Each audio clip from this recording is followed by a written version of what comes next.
Well, welcome back. How are you feeling? Good. How you doing? Good.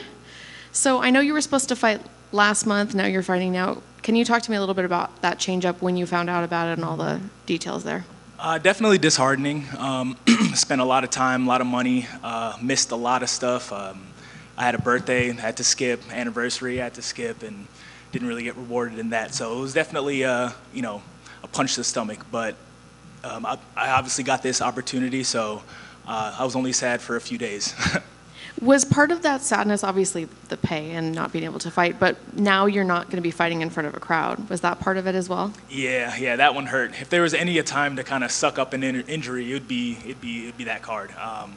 So definitely sad I missed out on that opportunity, but I mean that's the way things go. And I have this opportunity. I have a really good opponent in front of me, so I'm very excited. Can you talk to me a little bit about how you were proposed for this fight? When did you know that this fight was happening? Was it like right when you knew that one was falling apart, or when in the timeline? I think I got that fight maybe a week later. Yeah, so I took a week off, got my body together, and then was told about that fight. So I immediately jumped right back into camp. You didn't get fat during that week? Because I know a lot of fighters eat and they think they're not going to have a fight for a while. No, not at all. Not at all. I think I may have lost weight. Oh, really? Oh, yeah. Did you get to end up celebrating the birthday and the anniversary, or is that still on hold? No, not yet. Everything was on hold, so. That's crazy. Is that hard when you're in a fight, knowing like all these sacrifices that you've given up? Does that put extra pressure on you to perform during that fight? Yes and no, because you want it to be worth it, so you always want to get the win, when you make those sacrifices. But at the end of the day, it's part of the job. You can't really get to this level without sacrifices, so it's not really something I can brag about.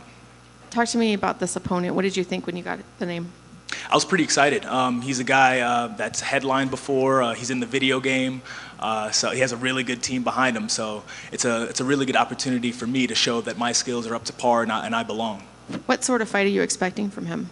I think this is going to be the best Edmund ever. People can look at his record and say whatever they want, but he's still a part of a really good team. He's been putting in work. He's got to see that champion level camp with Sean. So I think I'm going to get the best Edmund, and I'm prepared for that. And I know you don't want to look too far past this opponent, but do you have goals for 2024 that you're setting? Absolutely. I want to, make my mark, let it be known that I'm here in the 85 division, and work my way through the ranks. And I think this fight with Edmund is going to be a great opportunity to showcase that.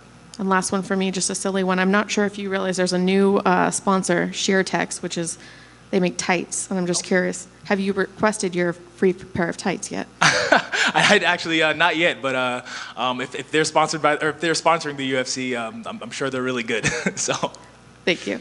Thank you. Hey, Jay, just a quick one. Obviously, you don't train with Mark Coleman anymore, but I just wanted to know your thoughts on, Mark and his just how much of a hero he is. Yeah, I mean, it just shows you what kind of guy Mark Coleman is. I was very scared, especially seeing those pictures of him with the tubes and everything like that. But hearing the story, saved his parents, and couldn't really save his dog, lost his child at home. So, very unfortunate for such a legend. But it shows the character of that guy. He came in, he saved his parents, he went in to save his dog. So I have no problem. Me and Coleman are still really cool, even though he trains at the gym that I don't train at anymore. But I just wish nothing but the best for Coleman, and I just hope he comes out of this better. And I know he will. We all know he will. So, thanks, man. Thank you. Just a quick one. Your keys to the victory. What needs to happen to make sure you get your hands raised on Saturday?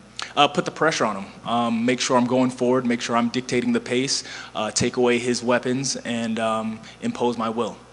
What do you see as his biggest weapons? I know a lot of people think his striking's good, but he's no slouch on the ground as well. Where do you see as his biggest dangerous part? His biggest danger is kind of getting guys to fight at his rhythm. Anytime that he's lost is when guys disrupt his rhythm, put him on the back foot, and make him uncomfortable in there.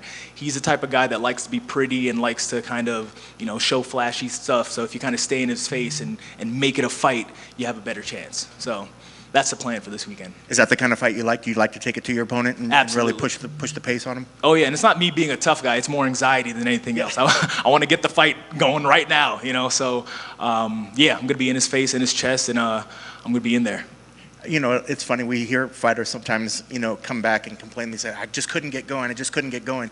What do you do right before the fight to get you ready so that you can go 0 to 100, right, when the fight starts? The biggest thing is not burning out, not getting too jacked, not listening to too crazy music, staying calm until it's time to be not calm, So that's been the biggest thing for me, just staying calm, staying, in a good mindset. And then when it's time for chaos, let chaos go. So now I'm interested to see what your walkout song going to be. What's your walkout song going to be? the same one as last, Everything Nice by Popcorn. A nice, calm, cool song to get me nice and calm walking up to the cage, and then right when I get in there, right when I see him, that's when I can turn it on.